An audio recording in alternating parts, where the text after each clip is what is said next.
अस्सलाम वालेकुम रहमतुल्लाह। प्यारे बच्चों, आज का जो हमारा टॉपिक है ये है एम्बोलिज़म। एम्बोलिज़म कहते हैं कि अगर हमारे सर्कुलेटरी सिस्टम में कहीं से कोई सॉलिड, लिक्विड या गैस एक जगह से डिटैच होके अलग होके किसी जगह पे जाके स्टॉपेज क्रिएट कर दे, ब्लॉकेज क्रिएट कर दे, इसको हम एम्बोलिज़म कहते हैं। तो चलें आज के लेक्चर में हम देखते हैं कि ये कितनी किस्म के हैं और ये कैसे होते हैं।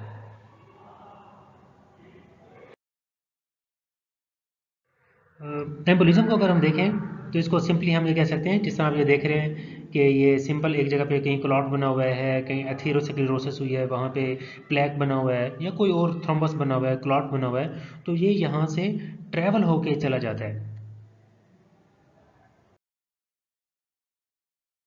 देखिए ये जहाँ भी जाएगा आगे, ये जहाँ पे बाइफर्केशन हो रही है, कहीं पे ब्लड वेसल्स हमारी डिवाइड हो रही हैं, तो वहाँ पे जाके ये ब्लॉकेज पैदा कर देगा। तो उसकी वजह से जो अगला आर्गन होगा जहाँ जिसकी तरफ ये सर्कुलेशन जा रही है, वहाँ पे इन्फार्क्शन हो जाएगी। तो ये डिपेंड करता है ये जो एम्बोलाई है कितना बड़ा है, और ये कौन से मतलब ऑर्गन कैसा है, वहाँ पे ब्लड सप्लाई कैसी है, उसकी जो है ना वल्नरेबिलिटी मतलब स्टेबिलिटी कैसी है ऑक्सीजन को बर्दाश्त करने की, फिर वो उस पर डिपेंड करेगा, जो कि हम इन्फार्क्शन में डिस्कस कर चुके हुए हैं। ये जो डीटैच्ड सॉलिड, लिक्विड या गैस, ये तीनों चीज़ें हो सकती हैं। आपने देखा होगा कभी किसी बंदे को ड्रिप लगी हो तो उसके अंदर अगर एयर आ जाए तो एयर भी मैकेनिकल ऑब्स्ट्रक्शन के तौर पे काम करते हैं, इसलिए गैस भी जो है ये जो है ना इन्फाक्शन काज कर सकती है। इसमें लिक्विड है, कोई ऐसी चीज़ है, सॉलिड है, तो ये मुख्तलिफ़ किस्म की चीज़ें हो सकती हैं। थ्रोम्बस है, फैट है, नाइट्रोजन है, एथेरोमेटिक प्लेक है, ट्यूमर का पार्ट है, बोन मैरो के बिट्स हैं, ये इस तरह की चीज़ें।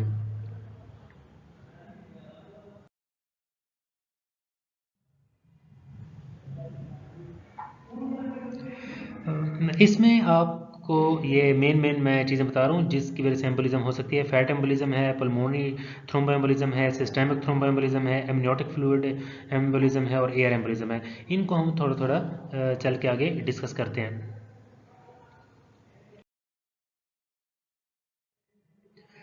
सबसे इम्पॉर्टेंट है पल्मोनरी थ्रोम्बोएम्बोलिज्म।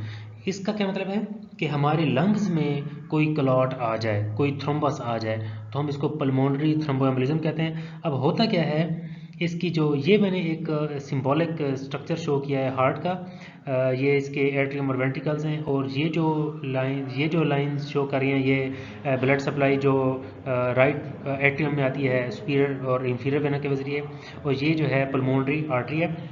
इसमें अगर कोई क्लॉट आता है तो वो सीधा सीधा लंग्स में जाएगा। तो इस किस्म की जो एम्बोलिज्म है, इसको हम पल्मोनरी थ्रोम्बो एम्बोलिज्म कहेंगे। कि हमारे किसी भी बॉडी ऑर्गन से, स्पेशली ये डीप वेन थ्रोम्बोसिस जो है इसका ये मेन पार्ट है। इसमें आप ये देख रहे हैं, ये ज़्यादातर डीप वेन थ्रोम्बोसिस से स्टार्ट ओरिजिनेट होता है।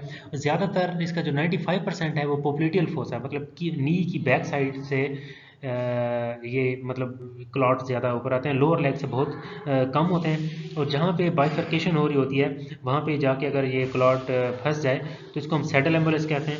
और ये जो है ना शॉवर की फॉर्म में भी आ सकता है कि बहुत ज़्यादा क्लॉट हमारी बॉडी में बनना शुरू हो जाए। कभी कभी ऐसा भी हो सकता है, अगर किसी बंदे के दिल में सुराख है तो क्लॉट इधर आए और मतलब ये जो पल्मोनरी सर्कुलेशन है इधर से मतलब सिस्टेमिक सर्कुलेशन में भी जा सकता है। तो इसको हम पैराडॉक्सिकल एम्बोलाई कहते हैं। पैराडॉक्स मतलब उलट नज़र आता है। अब इसके जो इफ़ेक्ट्स हैं वो डिफरेंट किस्म के हैं। अगर स्मॉल साइज़ जो हमारे पास एम्बोलाई है, तो ये मुख्तलिफ जगहों पे जाके ऑर्गेनाइज हो सकता है। और अगर लार्ज लार्ज साइज़ होगा तो उसकी वजह से सडन डेथ हो सकती है। और अगर मीडियम साइज़ है तो ये बहुत से डिफरेंट किस्म के मतलब इफ़ेक्ट्स पैदा कर सकता है। वो डिपेंड करता है कि कहाँ पे जाके सेटल हुआ है। अगर ये एम्बोलाई है एंड आर्टीरियोरल आर्गन में चला जाता है, मतलब जिसके आगे कोई डिवीजन ना हो, एक ही सिंगल आर्टरी जा रही हो, तो उसमें वो इन्फाक्शन काज करेगा।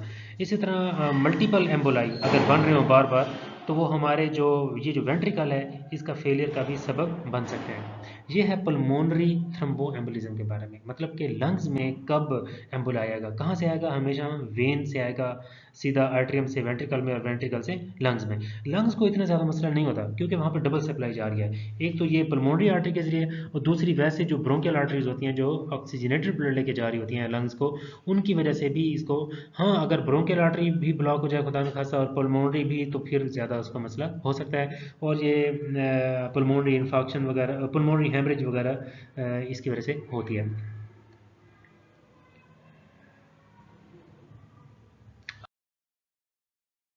आगे जो सिस्टेमिक थ्रोम्बोएम्बोलिज्म है, इसमें क्या होता है कि ये जब भी क्लॉट होगा ये हार्ट से ही बनेगा, हार्ट से ओरिजिनेट होगा। इसमें मिट्रोवाल डिजीज़ की वजह से बन सकता है, लेफ्ट वेंट्रिकल फेलियर की वजह से बन सकता है, एओर्टिक एनोरिज्म की वजह से, पैराडॉक्सिकल भी हो सकता है, जैसे मैंने आपको पहले बताया कि वो वेन में आएगा, वहाँ से राइट एट्रियम में और वहाँ से फिर लेफ्ट एट्रियम में जा सकता है। तो इसके टारगेट्स क्या होंगे, ये लोअर लिम्स में जाता है ज़्यादातर, और सेंट्रल नर्वस सिस्टम में बहुत कम जो है किडनी, स्प्लीन और इंटेस्टाइन में जाता है। तो मतलब इसके जो मेन टारगेट्स हैं वो हमारे लोअर लिम्स हैं और सेंट्रल नर्वस सिस्टम है, जो कि बहुत ही ज़्यादा खतरनाक चीज़ है। तो सिस्टेमिक कब होगी, याद रखें ये हमेशा हार्ट से ओरिजिनेट होगी।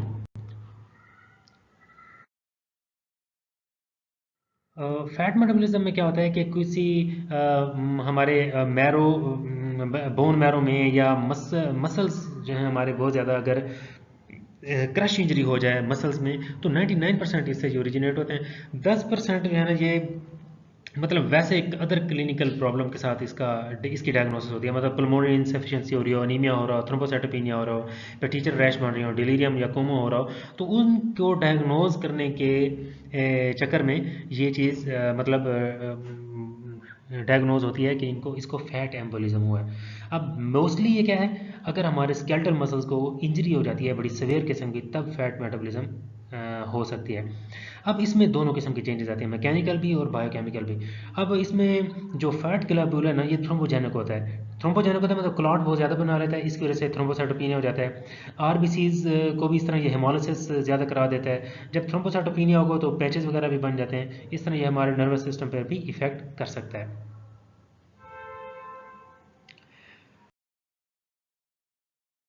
नेक्स्ट है एमनियोटिक एम्बोलिज्म।